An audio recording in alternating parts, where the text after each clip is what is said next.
Bonjour et bienvenue. Quand on pense aux grands conflits qui ont marqué l'histoire, une question revient toujours. Et la justice dans tout ça? Comment fait-on pour juger les crimes les plus graves à l'échelle de la planète? C'est précisément ce que nous allons explorer pas à pas. Alors, la grande question qu'on se pose, c'est celle-là. Après des guerres, des génocides, comment la justice internationale s'organise-t-elle pour demander des comptes? C'est le fil rouge de notre explication. Et pour y voir clair, voici le programme. On va d'abord comprendre pourquoi cette justice est née. Ensuite, on se penchera sur la Cour qui juge les États, la CIJ, puis celle qui juge les individus, la CPI. On verra aussi le cas des tribunaux spéciaux. Et à la fin, on fera un petit résumé de tout ce qu'il faut retenir. Allez, on commence. Il faut bien comprendre que l'idée d'une justice internationale ne sort pas de nulle part. Ce sont les immenses tragédies du XXe siècle qui ont forcé le monde à réagir. Face à l'horreur, il est devenu évident que les tribunaux d'un seul pays ne suffisaient plus. Il fallait une réponse globale. C'est là qu'apparaît un concept fondamental, la juridiction internationale. Qu'est-ce que ça veut dire concrètement? Eh bien, c'est tout simplement un tribunal, une cour de justice qui n'appartient pas à un seul pays. Elle est créée soit par un accord entre plusieurs États, soit directement par l'ONU, avec un but bien précis: juger les crimes qui dépassent les frontières. Pour organiser cette justice, on a vu se dessiner deux grandes approches, deux chemins différents. D'un côté, on a créé des cours permanentes. Elles sont là tout le temps, prêtes à agir, avec une mission assez large. Et de l'autre côté, on a une solution plus ciblée, les tribunaux qu'on appelle ad hoc. Eux, ils sont temporaires, créés sur mesure pour un conflit bien précis. Commençons par la première grande catégorie, celle des cours permanentes. Et la plus ancienne, c'est la Cour internationale de justice, la CIJ. Sa particularité, et elle est de taille, c'est qu'elle s'occupe des États, des nations, et non des personnes. D'ailleurs, elle n'est pas toute jeune. Sa date de naissance, c'est 1945. Elle a été créée en même temps que l'Organisation des Nations Unies, juste après la Seconde Guerre mondiale. C'est vraiment l'organe judiciaire principal de l'ONU. Et comme c'est le tribunal principal de l'ONU, son siège est installé dans une ville qui est devenue la capitale mondiale de la justice, La Haye, aux Pays-Bas. Alors, concrètement, que fait la CIJ? Son travail se divise en deux grandes missions. D'abord, sa fonction la plus connue, régler les disputes juridiques entre les États, par exemple un conflit sur une frontière. Et ensuite, elle a un rôle de conseil. Elle peut donner des avis juridiques quand les autres institutions de l'ONU le lui demandent. Et là, attention, c'est vraiment le point crucial à retenir sur la CIJ. Ses propres statuts le disent très clairement, seuls les États ont qualité pour se présenter devant la Cour. Ça veut dire qu'un individu, une personne ne peut ni porter plainte, ni être jugé par cette Cour. C'est exclusivement la Cour des États. Bien.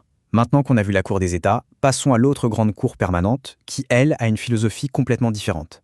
C'est la Cour pénale internationale, la CPI. Et comme son nom l'indique, cette fois on parle bien de juger des individus, des personnes. S'il n'y avait qu'une seule chose à mémoriser pour ne jamais les confondre, ce serait celle-ci. C'est très simple. La CIJ, c'est pour les États. La CPI, c'est pour les individus. C'est la distinction de base la plus importante. La CPI est beaucoup plus récente. Elle a été créée en 1998 par un traité qu'on appelle le Statut de Rome. L'idée, c'était de combler un manque.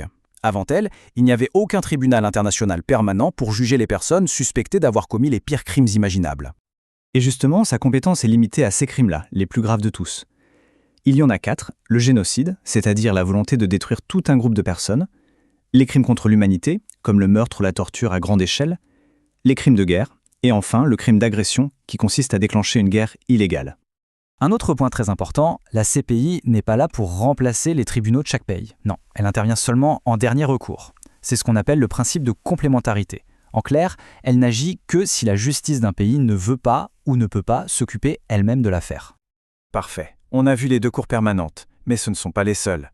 Il existe une troisième voie, celle d'une justice sur mesure, créée spécialement pour répondre à des tragédies bien précises. Ce sont les tribunaux spéciaux. Et le terme technique pour les désigner, c'est tribunal ad hoc. Ad hoc, ça veut dire pour cela, pour ce cas précis. C'est donc un tribunal temporaire, monté de toutes pièces par l'ONU pour gérer une crise particulière, avec un mandat très limité dans le temps et dans l'espace. Une fois son travail terminé, il est dissous. Les deux exemples les plus connus sont le tribunal pour l'ex-Yougoslavie, le fameux TPY, créé en 1993 pour juger les crimes commis pendant les guerres des Balkans, et le tribunal pour le Rwanda, ou TPIR, mis en place juste après, en 1994, pour juger les responsables du génocide. On voit bien le principe. Un tribunal pour un conflit, et c'est tout. Voilà, nous avons fait le tour des 3 grandes familles de la justice internationale. C'est le moment de faire une petite synthèse pour être sûr que les idées principales sont bien claires pour tout le monde. Alors, récapitulons. Premièrement, on a la CIJ. Elle est permanente et elle s'occupe des disputes entre les États. Deuxièmement, la CPI. Elle aussi est permanente, mais sa mission est de poursuivre des individus pour les crimes les plus graves. Et troisièmement, on a les tribunaux ad hoc, comme ceux pour la Yougoslavie et le Rwanda. Eux, ils sont temporaires et créés pour juger des individus dans le cadre d'un conflit bien précis. Tout cet édifice de la justice internationale, aussi complexe soit-il, poursuit un objectif essentiel, faire en sorte que les pires crimes ne restent pas impunis. Mais la question finale reste ouverte et elle nous invite à réfléchir. Ce système, avec ses forces et ses faiblesses, est-il vraiment suffisant aujourd'hui pour garantir la justice à l'échelle de notre monde ?